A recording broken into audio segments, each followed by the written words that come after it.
Que Deus abençoe a todos de maneira rica e abundante. Hoje nós vamos começar a leitura do livro de Gideão e os 300. Como Deus realiza o extraordinário através de pessoas comuns.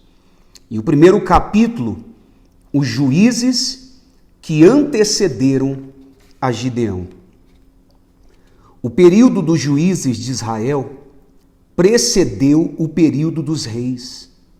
Os juízes eram pessoas comuns, porém escolhidas e ungidas por Deus para guiar, julgar e edificar o povo de Israel. Habilitados com a visão da vontade de Deus, os juízes eram escolhidos como profetas e lideravam Israel na guerra contra os seus inimigos. Alguns deles se destacaram por sua fé sobrenatural no Deus de seus pais. Otiniel, o povo de Israel, fez o que era mal aos olhos do Senhor e serviu aos deuses da chuva e da fertilidade em Canaã. O culto a Baal e sua parceira Aserá incluía o sacrifício de animais, toda forma de imoralidade sexual e ocasionalmente o sacrifício de crianças.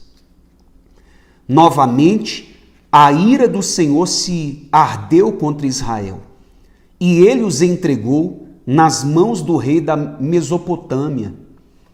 Após 8 anos de escravidão, Israel clamou e o Senhor lhe deu um libertador.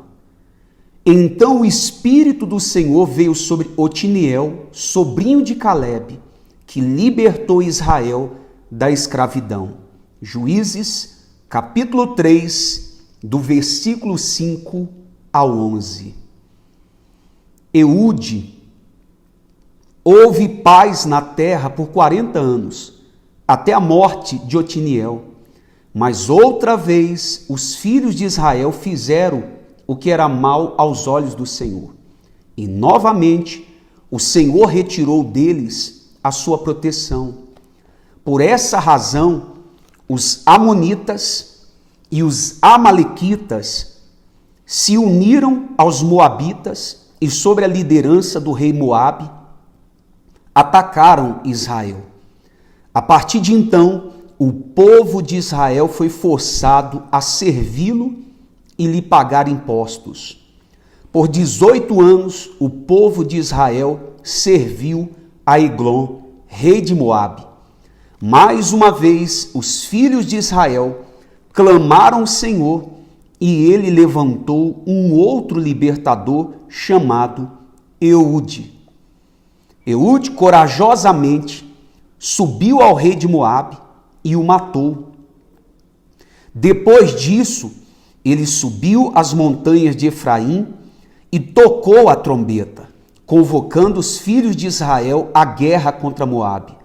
Sob sua liderança, os filhos de Israel venceram cerca de 10.000 guerreiros moabitas em uma única batalha, todos fortes e corajosos. Nenhum deles escapou.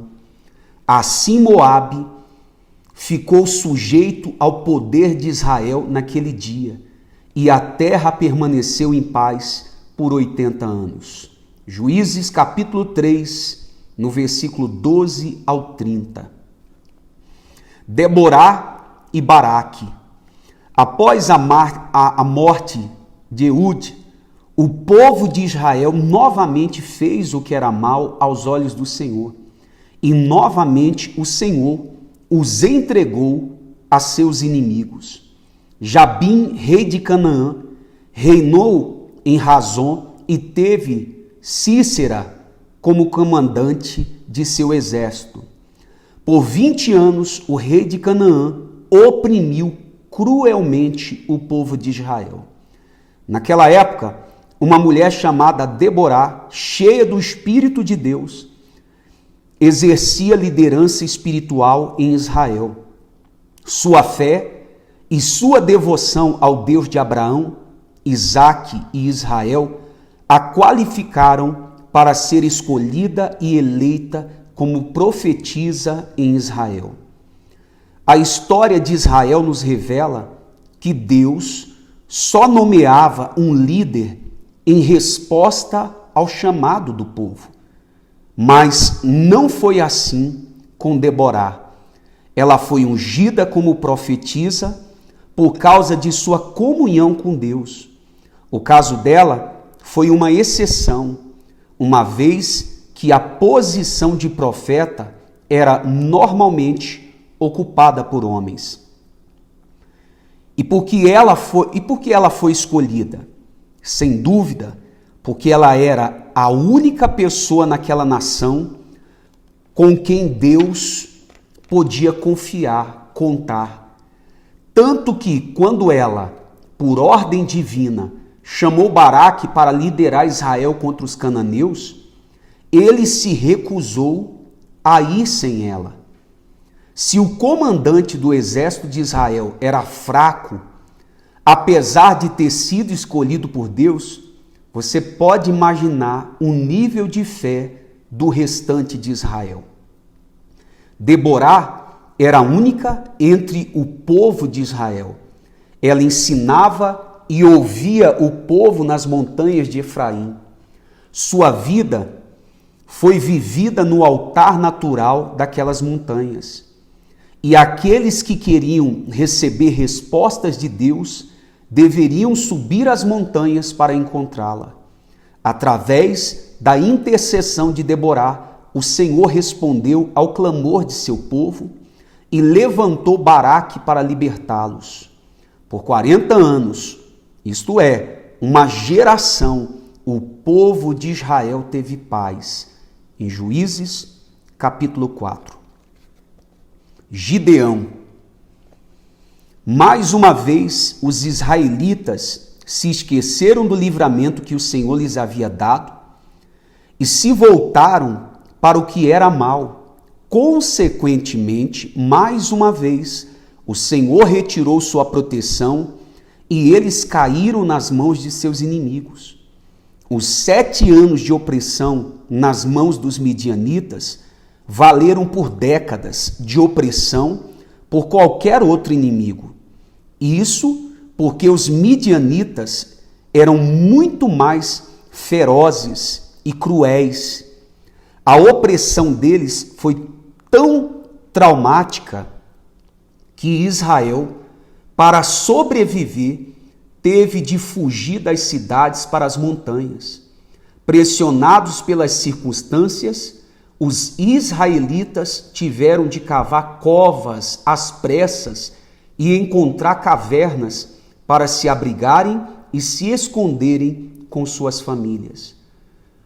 Como se isso não bastasse, na tão esperada época da colheita, os midianitas se uniam aos amalequitas e aos outros povos do Oriente e destruíam tudo o que restava em Israel, isto é, as colheitas, as ovelhas, os bois e até os jumentos, os quais tinham pouco valor.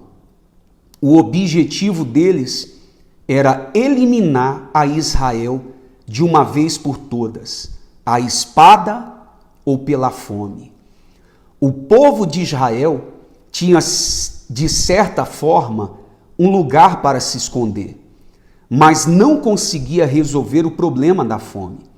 É o que acontece com muitas pessoas que, de um jeito ou de outro, conseguem se abrigar em um lugar, seja na casa de parentes ou vizinhos, em barracos e até mesmo embaixo de uma ponte, mas não há abrigo, refúgio ou fuga da fome. Quando o estômago é atingido, algo deve preenchê-lo. É interessante notar que os medianitas não faziam parte da terra prometida.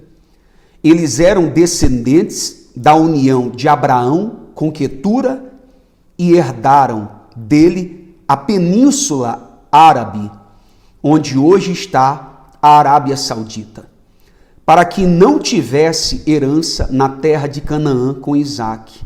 Você pode acompanhar em Gênesis, capítulo 25, do versículo 1 ao 6. Apesar disso, eles alimentavam um ódio mortal contra os hebreus.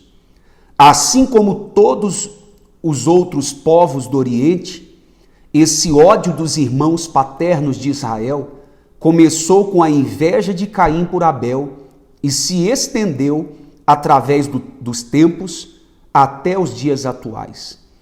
Isso também reflete o ódio que os falsos filhos de Deus têm contra os verdadeiros, ou seja, aqueles que realmente nasceram de Deus. A situação dos filhos de Israel nunca havia sido tão crítica desde que chegaram àquela terra. Aqueles 7 anos de opressão e fome foram os piores de toda a história.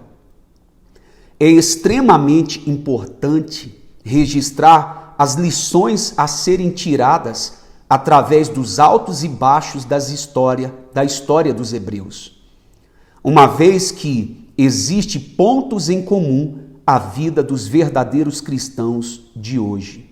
Primeiro, a prosperidade e a paz que alcançaram os levaram a relaxar na fé, fazendo com que a sua comunhão com Deus se esfriasse e que se entregassem aos desejos da carne. Segundo, o seu declínio espiritual os levou a um constante ciclo de fracassos. Terceiro, o sofrimento e a dor os levaram à humilhação e os faziam clamar ao Deus de seus pais. Quarto, em resposta ao seu clamor ao Deus de Abraão, Isaque e Israel, o Senhor levantava alguém para libertá-los e restaurar a paz e a prosperidade. Resumindo, Deus agia em relação aos filhos de Israel da mesma maneira que eles agiam em relação a ele.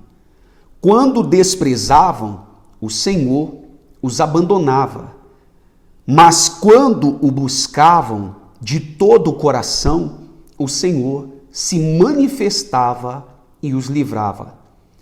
Isso significa que a vida de uma pessoa depende da qualidade do seu relacionamento com Deus. A vida depende da fé no Senhor Jesus, da comunhão com Ele. Quando a fé sobrenatural está saudável, a vida também está bem. Mas quando a fé está doente, a vida também está mal.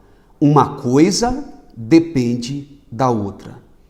Deus está sempre pronto para receber as nossas atitudes de fé nele e reagir em nosso favor. Portanto, a inteligência sugere que devemos investir em nossa fé, em um relacionamento sincero com o Senhor Jesus Cristo, através da obediência à sua palavra. Não basta cumprir algumas obrigações ou tentar manter as tradições religiosas vivas. É necessário muito mais. A liberdade tem um preço, assim como tudo na vida. Se queremos a materialização das promessas de Deus em nossas vidas, precisamos, primeiro, materializar a fé no Senhor Jesus. Não há como mudar a lei da ação e reação, do plantar e colher, do dar e receber. Deus não exige nada além daquilo que podemos oferecer. Deus abençoe a todos e até amanhã no segundo capítulo.